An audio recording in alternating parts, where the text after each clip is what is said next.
Welcome, everyone, to a conversation about how to make retention and engagement easier.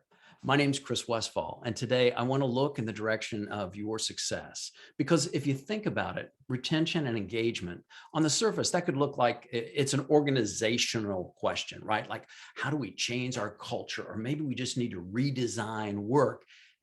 And then some guru comes on a Zoom webinar and tells you how Google does it, or Salesforce, or some other organization. You're like, look, I'm running a lawn care business in Pensacola.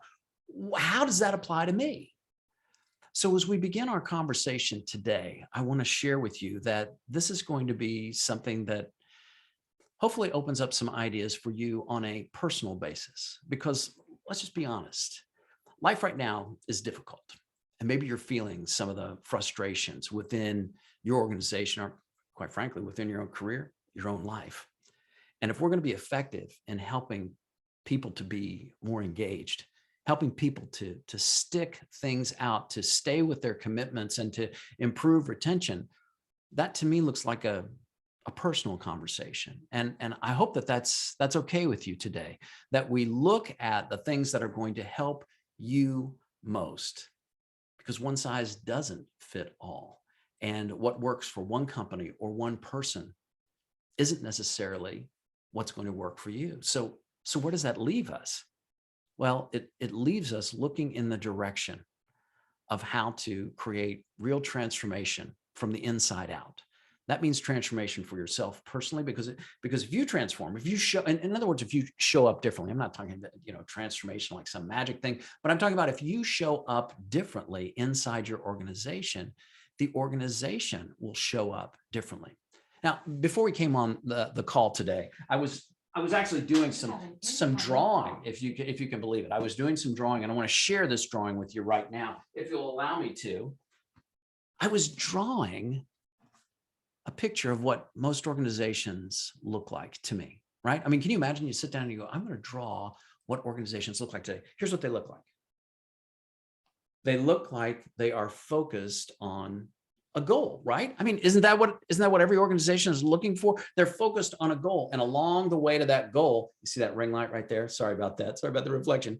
But along the way to that goal, there are milestones, right, that we hit. And that's how we know that we're making progress. But when we focus solely on the goal, we miss this line right here.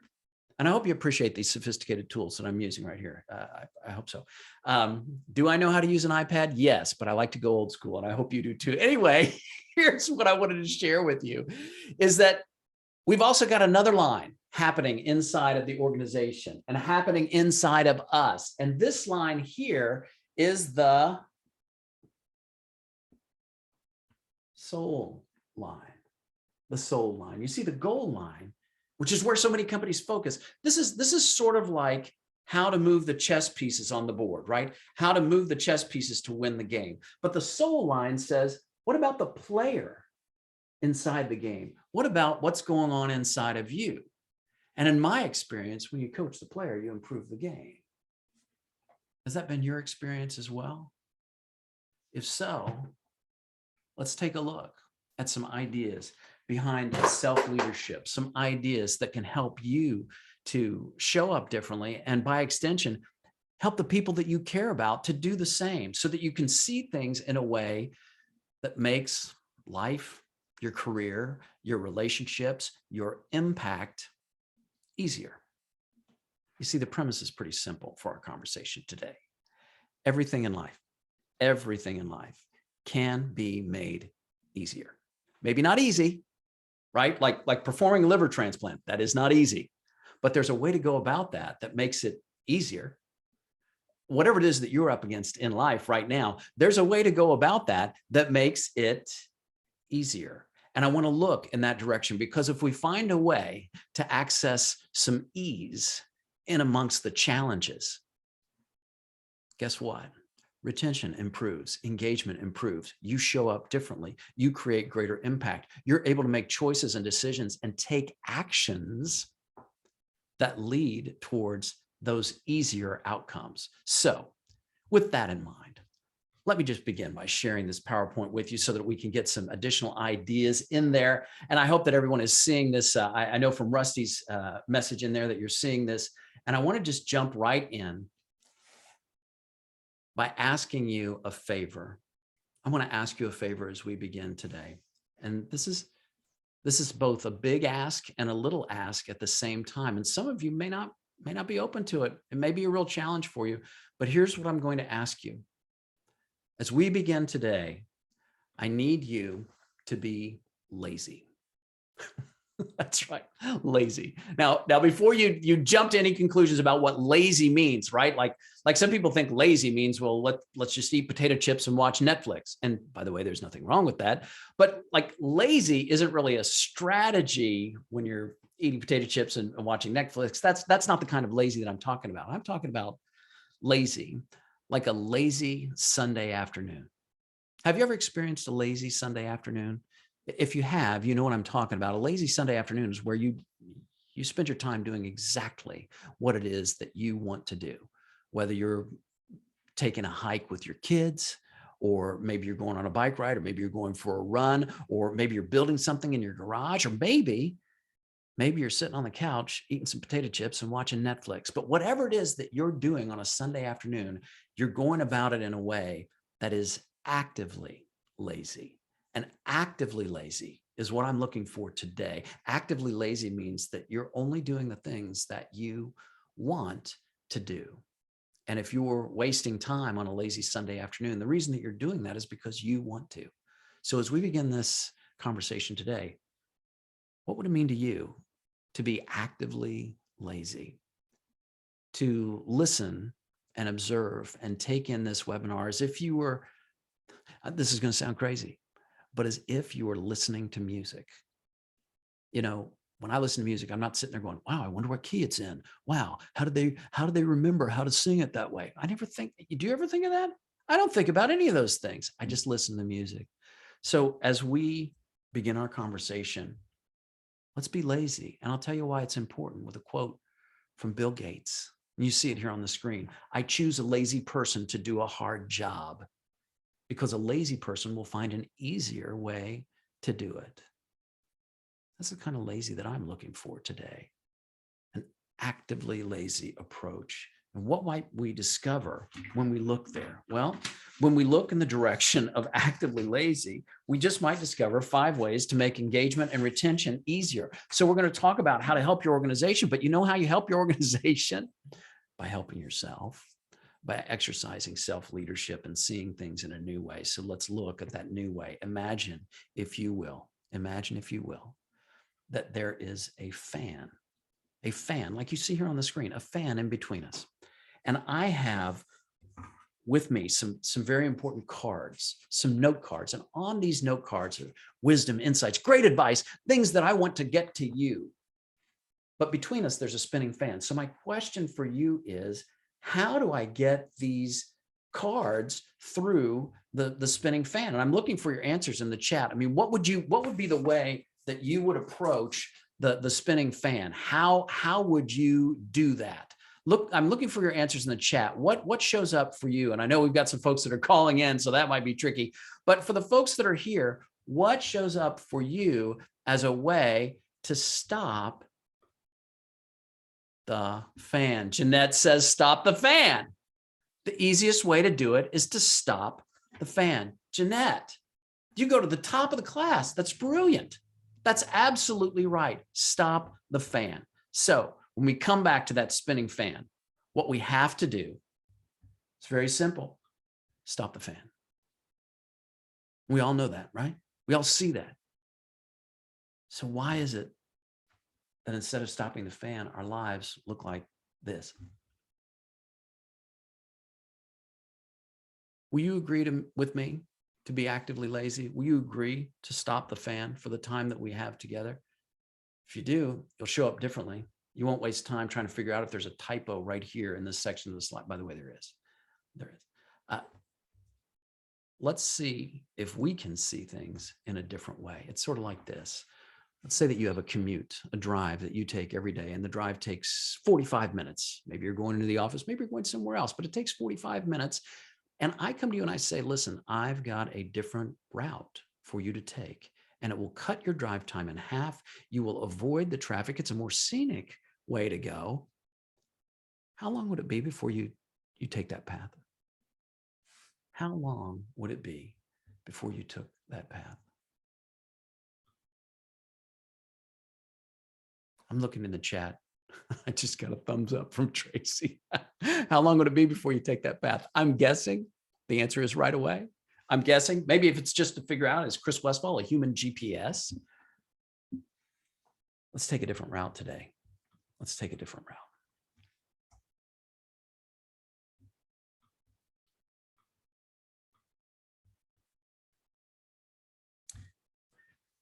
These statistics have come out this month, letting us know that 73.9% of highly skilled workers feel that there are better or more opportunities outside of their organization. Did you know that? Are you one of those folks who feels highly skilled and that there are opportunities outside of your organization? Right now, according to a December report, this is from this month, as we record this, December of 2021, 89% of employees report experiencing burnout in the last year. Can you relate to that? Man, this pandemic has taken something from all of us, and we aren't out of the woods yet. You know that as well as I do. The changes that have happened since the pandemic began are continuing, and we live and work in a disruptive time. So what's the answer? I mean, how do we reverse this great resignation? And maybe as you're sitting there listening to me, you're going, well, I don't know if I want to reverse this great resignation. I'm thinking about a great resignation of my own. And if you are, I'm not here to stop you or to say what's right or wrong for you. That's not my job. My job here is to talk about how we can create greater engagement so that whatever it is that you do, that you show up in a new way, that you take different actions to create different results. Now, what I want to do is keep going here with a quick poll for everyone. And I'd like you to take a look at this poll. I want to make sure that you can see it. There are 2 questions on it, and I'm very curious to get your input. Hopefully you can see the poll here on the screen. And if so, you'll see that the first question is, what is the biggest challenge in employee engagement? I'm very curious to see what shows up for you. And I've put some answers there in the poll. They may not be the right ones. They may not be the ones that show up for you, but whatever it is, what do you think is the challenge in employee engagement? And then the second one, the second question, what is so great about the great resignation? Why are people resigning in record numbers? Why are people leaving companies right now? Because if we're going to look at how to resolve this challenge, we have to look at the nature of the challenge itself. And I want to say, I really want to, I appreciate what you're saying in the chat. Dave says, we're going into the wrong and aimless position. Meaning, as I take it, we don't know necessarily where we're headed, sort of like those folks who were just kind of walking in that last video. And Jeanette says, once you remember you're supposed to do something differently, you're halfway there. It's so true. That awareness is vital. I'm getting some responses here, and it looks like leadership communication is showing up in the biggest challenge in terms of employee engagement. And I'm going to leave this poll up so we can keep taking a look at it as the webinar goes on, because I am very curious to know what shows up for you. One of the things that I am seeing that is the biggest problem that companies are facing, and when I say companies, I'm talking about individuals as well. I'm talking about you, and I'm talking about me.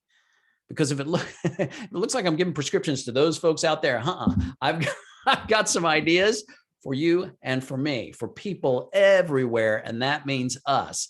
And one of the things that companies are doing that is a big, big mistake is evidenced in this next slide, and I want you to look at it very carefully. Here is that slide. Are you ready? Ladies and gentlemen, I want to introduce you to Barkley.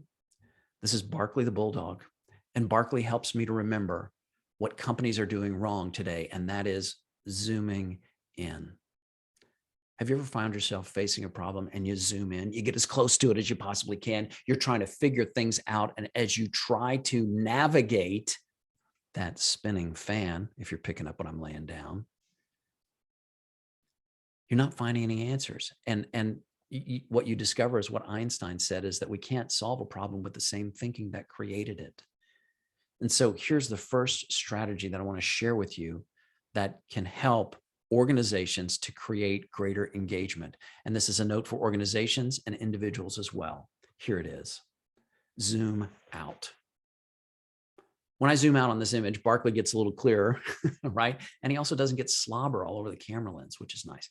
But when you zoom out, you see things in a different way. I think that's what Jeanette was talking about in the chat. Maybe you see it too. When we're able to step back from a challenge like an artist might step back from a painting.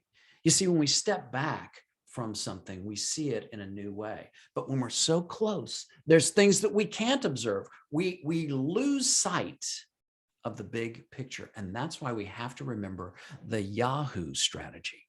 The Yahoo strategy. And what I'm talking about when I say Yahoo, I'm not talking about the search engine, or I'm not saying Yahoo like cheering for Barkley, although he is adorable. But I'm talking about Yahoo. You always have other options.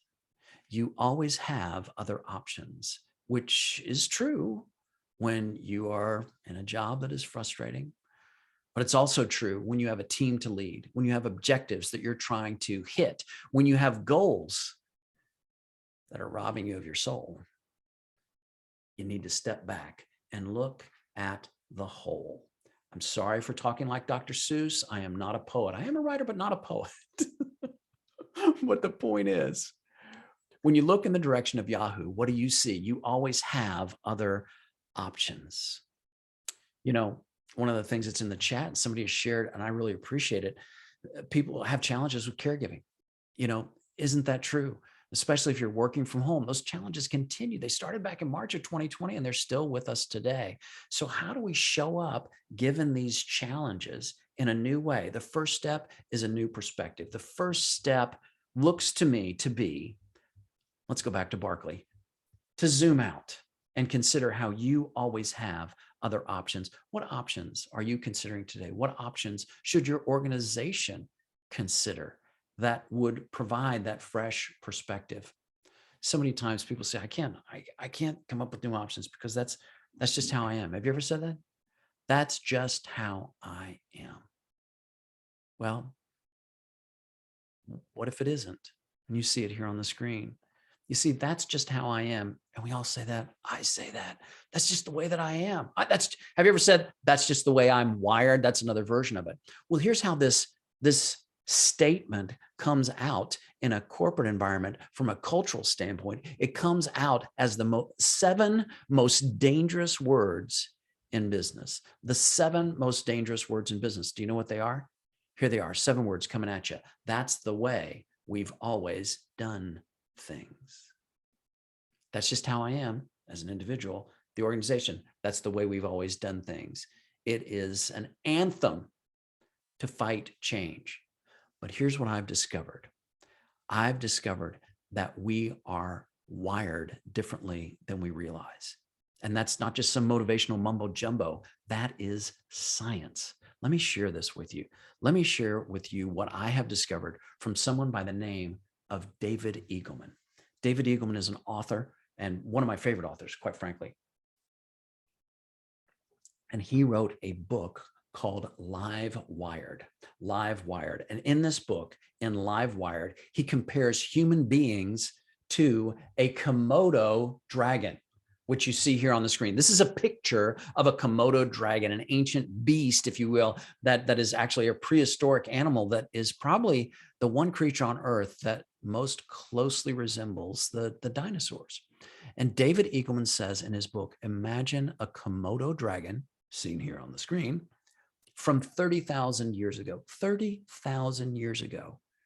And you take that Komodo dragon and you plop him into 2021 or 2022, as the case may be.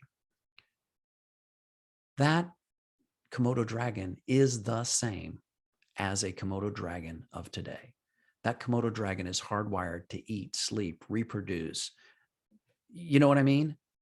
It's a very simple creature with hardwired DNA. Contrast that with you and I. Contrast that with a human being, not from 30,000 years ago, from 100 years ago. Did you know that our IQs collectively as a society are higher than human beings from 100 years ago?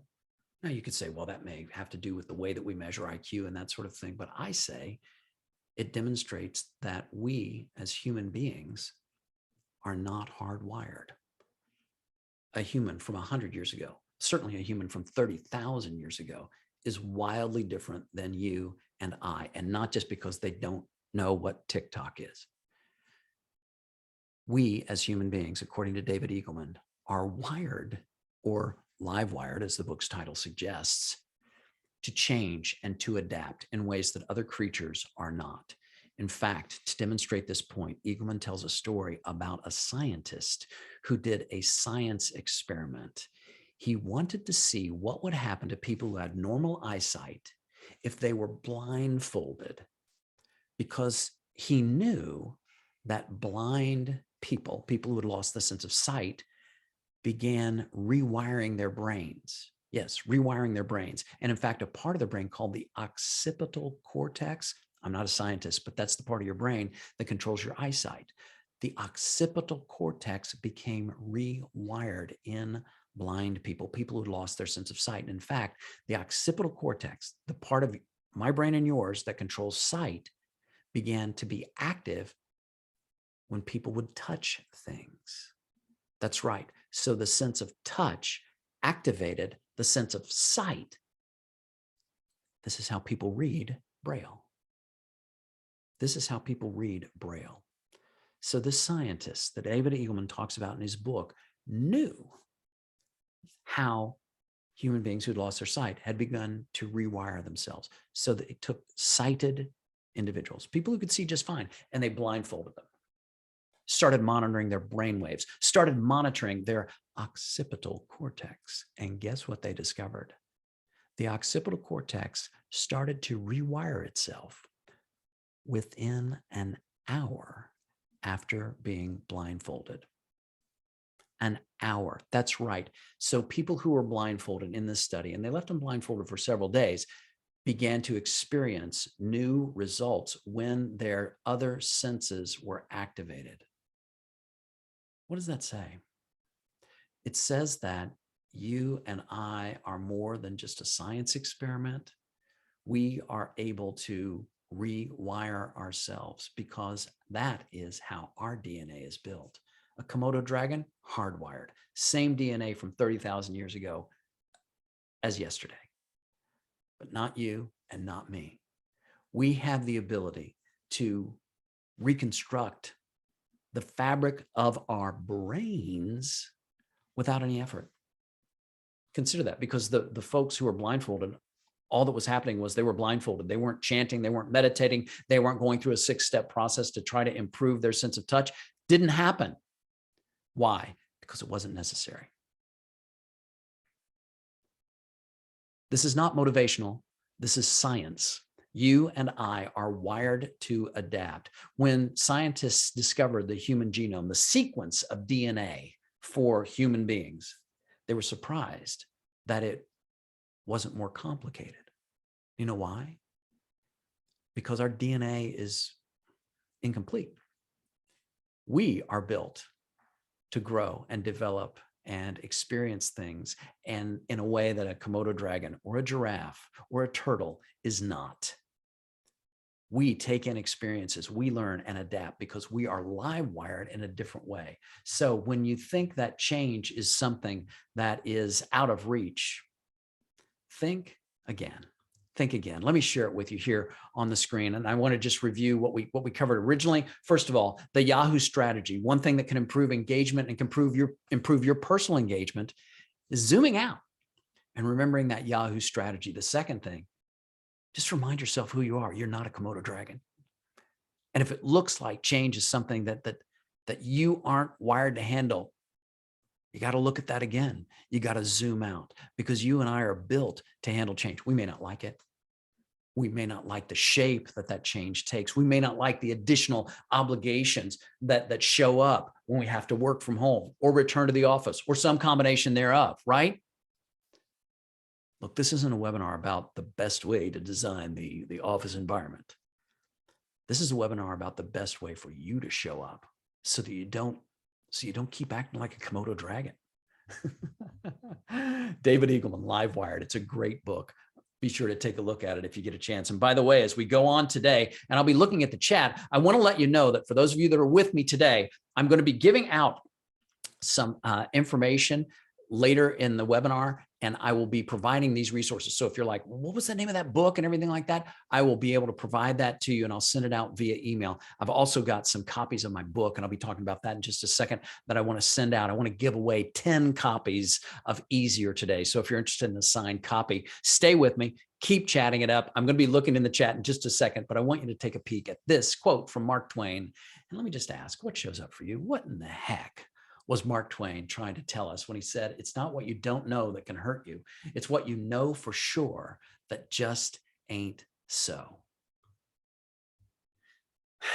You know, I'm looking here. We've got Dr. Alfred in the chat saying that, you know, as people started finding jobs which provided greater work-life balance and also lots of entrepreneurial opportunities, they've begun pursuing those in the pursuit of happiness, you know, and Dr. Alfred is pointing out that it's looking towards happiness.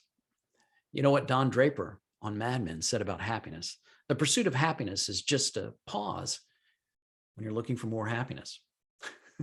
Now, look, I'm not here to be completely cynical, but I do want to point that out, that what Don Draper said is really true. If we're chasing happiness and we think that entrepreneurship is the answer, but take a look at that.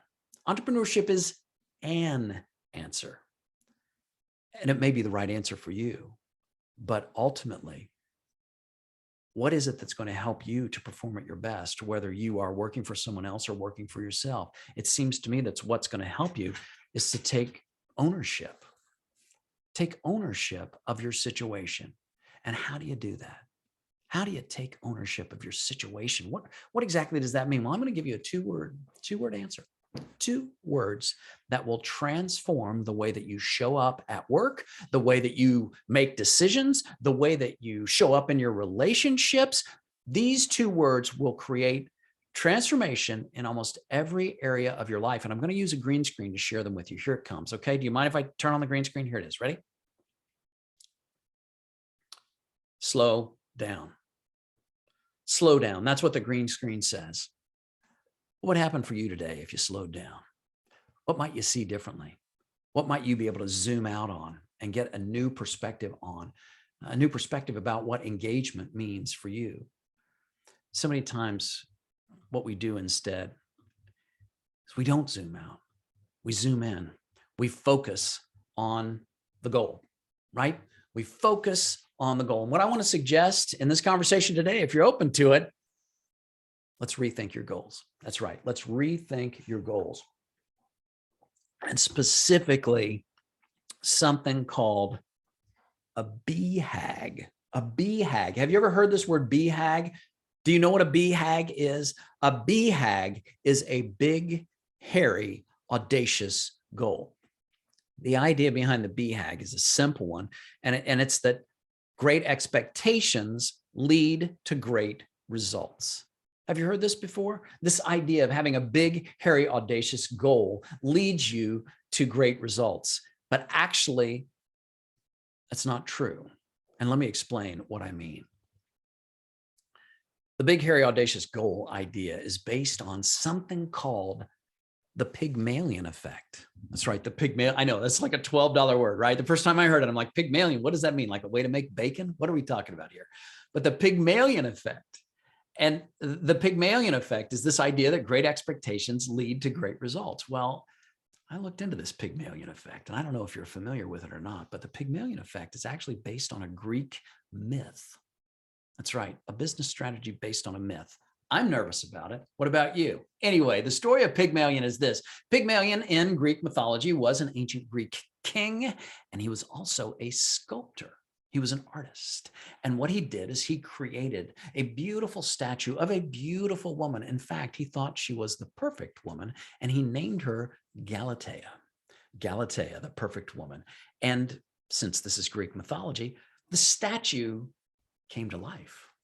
The statue came to life, and Pygmalion, the king and the artist, fell in love with his own creation. Yes, I see Tracy's got it in there. He fell in love with his own creation. The Pygmalion effect was also talked about in a research study, a book that was published in 1968, if you can believe it, talking about the importance of having great expectations in order to drive great results. There's only one problem with the book, though. The premise did not work. That's right. The critics lit it on fire. It was a story about inner city schools and how high expectations led to greater results. But actually, that wasn't the case. And people were not able to duplicate those results. So what am I saying? Don't have great expectations. Don't have high expectations of yourself. Stop wanting things. No, not at all. What I'm saying is don't fall in love with statues. If it looks like a big, hairy, audacious goal is what you need to create new results, let me give you another theory.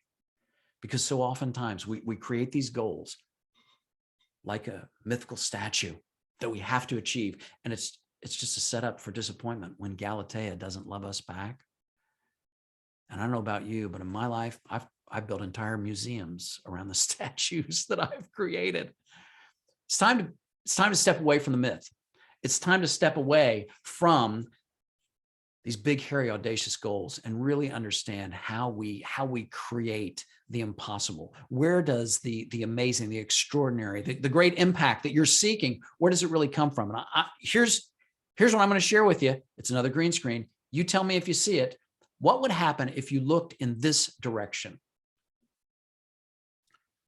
Do the doable. There is nothing big or hairy or audacious on this green screen right here.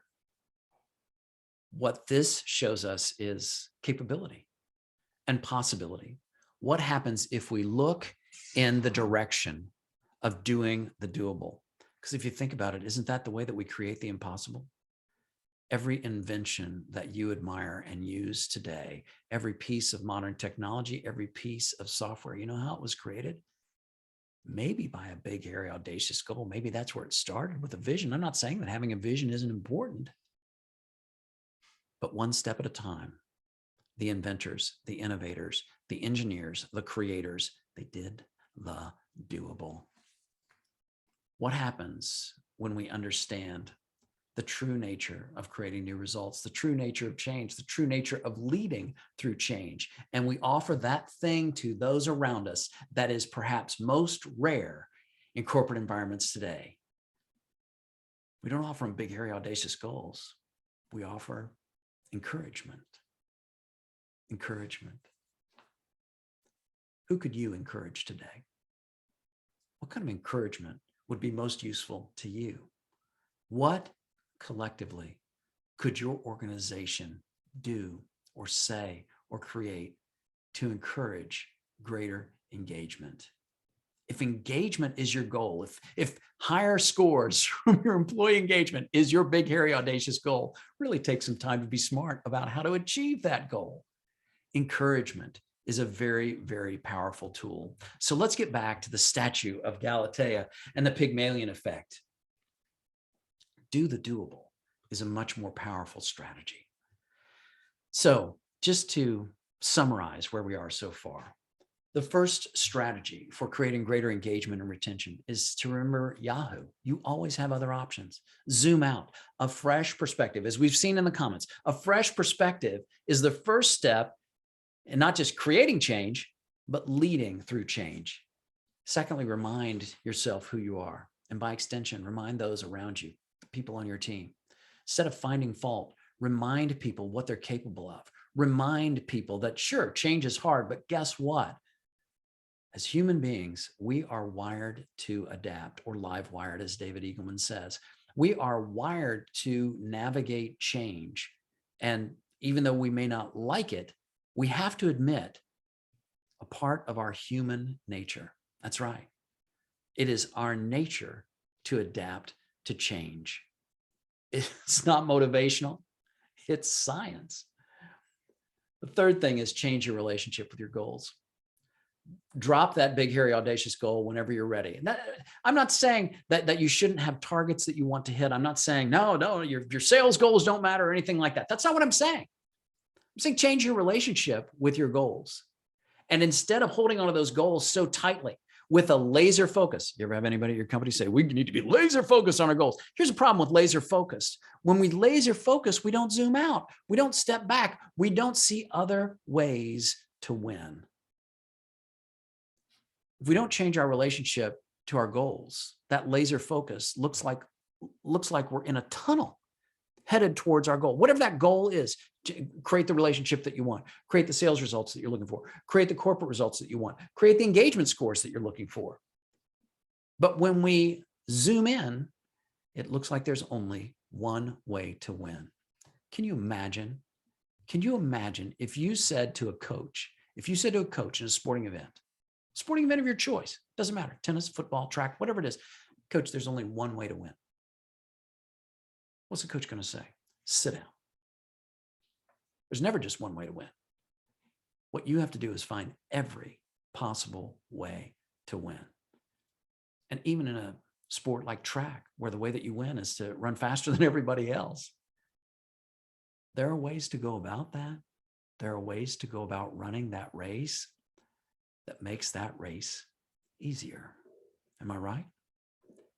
And it's important to have goals, but your relationship with your goal is what really matters. When you hold your goal with an open hand and an open mind, what happens? Well, it's a funny thing.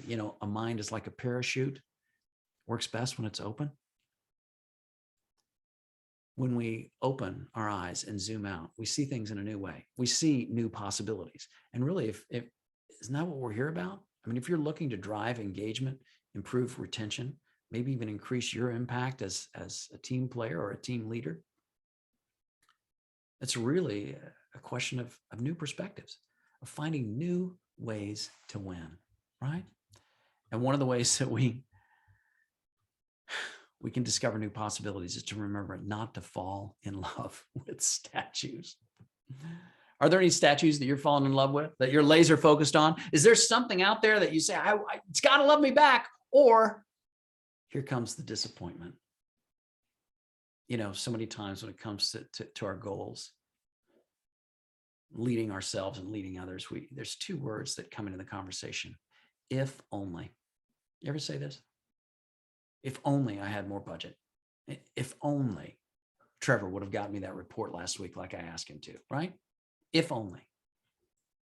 What happens if we drop the if only?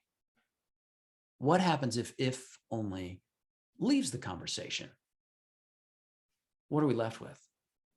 To me, it looks like what we're left with is taking action. We're left with discovering what needs to be done. And that's a question that I want to ask all of you today. What needs to be done for your organization in order to make things easier? What needs to be done? Instead of excuses and reasons, let's zoom out. I tell you, it sounds like I don't want it to sound like I'm saying, hey, look, I never do this stuff. This is for you. This isn't for me. I'm talking to you. I'm talking to me. I'm telling my story. I'm telling your story at the same time. And let me explain exactly what I mean in this next slide. This pandemic has been tough, as I said before, and this pandemic has taken something from all of us, and we're not done. We're not done dealing with the challenges. But one of the things that I've discovered in my work with my coaching clients, my corporate clients, the entrepreneurs that I've helped in a number of different ways, one of the things that I've discovered is that when you're facing a challenge, it's easy to look at that challenge and say, how am I going to get through this? Have you ever said that to yourself? I know what I was facing a few months back during the pandemic. I didn't know how I was going to get through. I was going to get through a particular situation because I lost someone very close to me during the pandemic. I lost someone unexpectedly, someone who was very healthy, and someone who I cared about deeply. And when I lost that person, I found myself saying, how am I going to get through this? And I would find myself sitting at a traffic light, just weeping because of who I'd lost. And I'm speaking about my father. And I didn't know how I was going to get through this. And I wanted the tears to stop. Have you been there? You know what I'm talking about? Those feelings that are so uncomfortable that you just want them to go away. Well, here's what changed for me. And you see it here on the screen. I shifted from how am I going to get through this to what can I get from this? You see, I came to a realization. I didn't want the tears to stop. The feelings of grief were difficult, and they still come for me, right? If it sounds like, and I'm over that now, guess what? No. They're still here. But what I realized was that I wouldn't change a thing about the grief that I felt. You know why? Because as the saying goes, what is grief but love persevering? And for me, I knew that my grief showed me how much I cared, and I wouldn't change it or erase it in any way, because if I erased my grief, you know what that would mean? It would erase the love that I feel for my father. And I say that in the present tense because I still do, even though he's gone. And if you've lost someone, you know what I'm talking about. But when we shift from how am I going to get through this to what can I get from this, we get a little bit of agency. And I'm choosing that word very carefully because I don't mean to say we get control. No, but we get some ownership. We get to see what's good about this. And in the midst of tragedy or loss, difficult circumstances, so often it's very, very difficult to zoom out and see that. But if you can see what you can get from this, if you can step back and somehow find a way to ask and answer this question, it can make a real difference. Here's that question. What's good about this? What's good about this? Agency, ownership in the midst of difficulty. It is always available. It is. We just don't always see it. But it's like peace. Peace is always available. We don't always see it. Maybe we're focused on conflict, and maybe we've got challenges and that sort of thing, but there is peace somewhere. Like Thomas Edison said, there is a better way. Find it.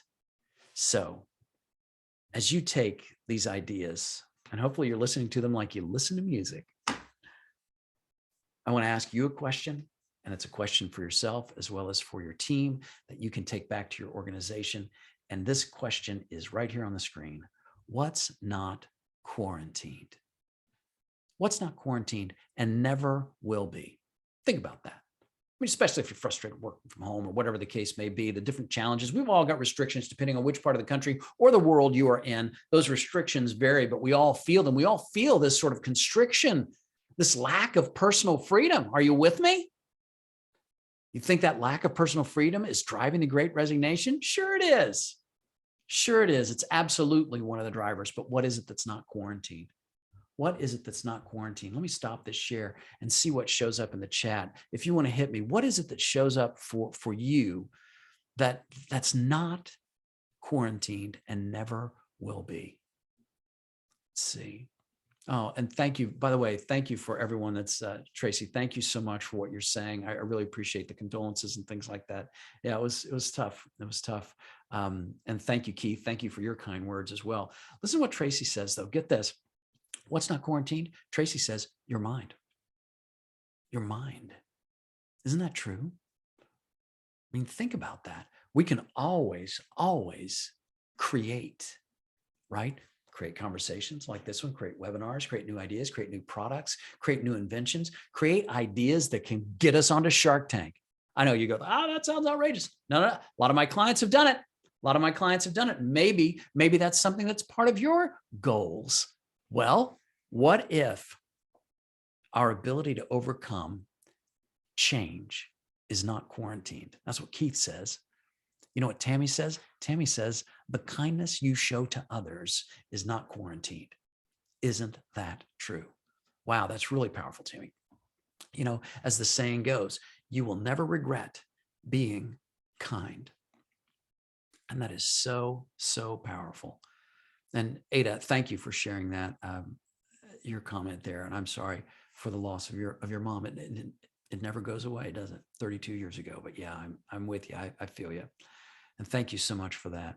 You know, and Jeanette, thank you so much for sharing this. Your wisdom just continues to come through, even in the chat. Love is the other side of grief. The most powerful way to live is with the love. And I thank you for that, because, you know, I had to come to the place where I said, you know what, I'm going to embrace all of these emotions. I'm not going to compartmentalize these emotions, even though they're part of the human condition. No, I don't want those. No, I'm here for all of it. I'm here for all of it. And it looks like life gets easier when I just have an understanding that some parts of it are going to be messy, and some of the feelings that I go through, maybe they're not pleasant, but they're reminders. They're love persevering. And when we have passions, we care about people, we care about results, we care about our organizations. And when things don't go our way, sometimes it can be tough. But what can you get from this? What can you get from this? And what action can you take to share a message that is of service? You know, that's really what I'm on about. And that's the intention behind this webinar. And I hope that it comes across.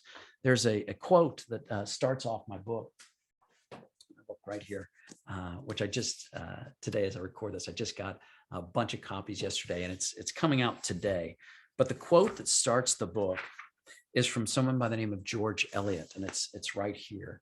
The quote is, "What do we live for, if not to make life less difficult for one another?" Isn't that true?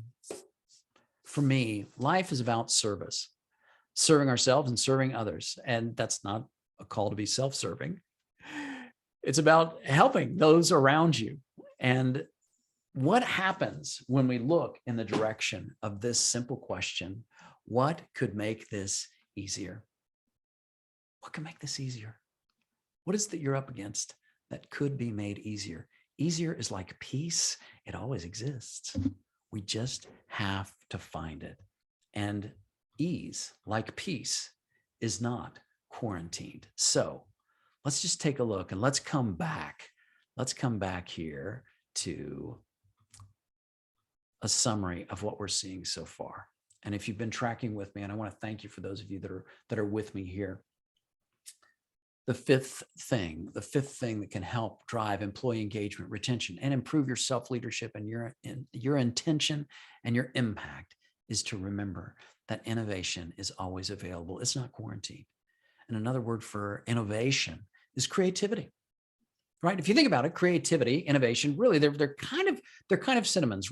They're kind of cinnamon. That's a flavor. No, synonyms. I swear to God. I'm sorry, folks. I really do talk for a living. You might not know it from that last sentence. Synonyms, creativity, innovation. We always have the ability to create. Our brains are live wired to adapt. There is no way that our minds can be quarantined, as I believe it was Tracy that said that in the chat. Innovation is always available. Creativity is always available, even when we don't see it. And as we look in the direction of that creativity, what is it that you would like to create? What is it that you would like to see in terms of employee engagement and retention? Sometimes just being able to share these 3 words with someone on your team, and sharing these 3 words in a way that's sincere and spoken from the heart, can make a huge difference. Are you ready for what those 3 words are? Here they come. Ready? I hear you. One of the things that makes life a little easier, even in difficult corporate situations, is to understand that we are not alone, that we don't have to go it alone. And that's always true, but only 100% of the time. So rarely do we see it.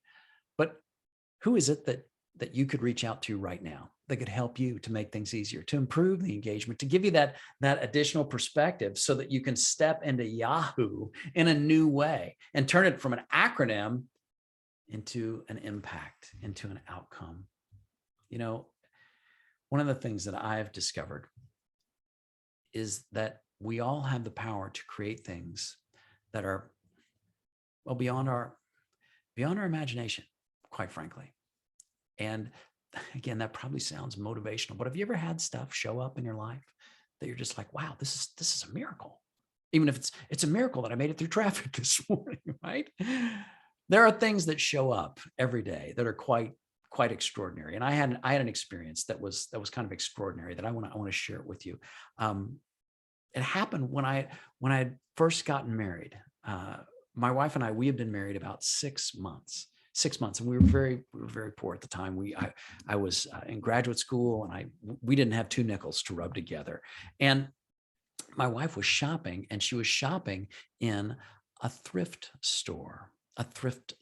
And I don't know if you know what thrift stores are, but it's a resale shop, and they have items that are very, very low priced. And so my wife walks into this thrift store, and she sees in the thrift store, a scarf, and on this scarf there is a picture of a castle. And underneath the castle there is a ribbon, and on the ribbon, right, it's drawn on there, on the ribbon are the words Romeo and Juliet. So my wife, she sees this scarf with a castle on it and a ribbon drawn underneath it, and on the scarf it says Romeo and Juliet. And she thinks to herself, wow, what if my husband and I, one day, we have a daughter, and she grows up and plays a part in Romeo and Juliet? Wouldn't that be cool? I'm buying this scarf. So she buys it, right? And it was like, I don't know, it was like $1.80 or something like that, because it was a thrift store, right? And she buys the scarf. And after she buys the scarf, she keeps the scarf across the years. And get this, on the night that my daughter stepped on stage to take a bow as Juliet in Romeo and Juliet, we knew exactly what we were going to give her for an opening night gift. It's a true story. And when we gave her that scarf and told her the story, I realized something. And it's not that my wife has a very long agenda. That's not the point of the story. What I realized is that sometimes a simple action that you take, a simple action in pursuit of your intention, a goal that you hold on to loosely, an intention can create results that are beyond anyone's imagination, anything that you might have predicted. But it starts with taking action towards your intentions, no matter how small, to step towards the things that you see for yourself, and towards the things that you would like to see, not as a laser-focused goal, but as an intention combined with action, where things get easier, where you do the doable. You remember that you always have other options. You always have more than one way to win. And when you step in this direction, you never know what you might discover. But I've experienced firsthand that these discoveries are waiting for you. You see, there's a picture of the scarf right there on the screen, with a question for you as we close out our webinar today. What's the biggest promise you can keep? As you go back to your organizations, back to your lives, back to your relationships, what's the biggest promise you can keep? Share that promise with others. Let people know that you hear them. Listen to people and offer them encouragement, because times are difficult right now. They're tough. And what that means is that we all need some encouragement. And it's that encouragement that makes things easier. I want to thank you for joining me today on this webinar. And if you're interested in receiving a copy, a signed copy, no less. Whoops, I just dropped it. of this book. Ah, yes, there it is. Hold it up. Please be sure to hit me with a direct message or an email. You can find my contact information on my website, and that's westfallonline.com. When you visit westfallonline.com, you'll see there's a contact or connect button. I think it says contact, but just hit that. You can send me an email there. And if you're curious to learn more about the concepts that we've talked about today, if you want to ask me about the things that I left out or why I didn't read your message in the chat, the reason is because I hate people. No, I'm kidding. I'm kidding. But if you want to talk about anything that you've heard today in this webinar or ideas that you'd like to explore, my website will give you the opportunity to connect with me. And I'd be more than happy to sit down and listen to the challenges that you're facing and look in the direction of what might make things easier for yourself or for someone you know. If you're facing some frustrations right now and you want to create greater engagement, not just for your employees, but for yourself, for your life, for your relationships, slow down, step back, zoom out. And if I can be of service to you and I can make you see things in a way, well, I'm not going to make you do anything. I'll tell you that right now. But if I can help you to see things in a way that makes life a little easier, well, I'm here to help. I want to thank you again, each and every one of you, those of you that have shared your thoughts. I want to say thanks to Ada and Dr. Alfred. I thank you so much. Sandy, Dave, Rusty Wagner, my man, thank you so much for joining. Of course, Jeanette, my dear friend, Robert, Juliana, and everyone else that's joined today. Thank you so much for being a part of this conversation. Easier always exists, even when life isn't easy. Let me say that again. Easier always exists, even when life isn't easy. Keep looking in the direction of easier. And thank you again for joining me. That concludes my prepared remarks for today. My name is Chris Westfall. Thanks so much for joining, everybody. Cheers.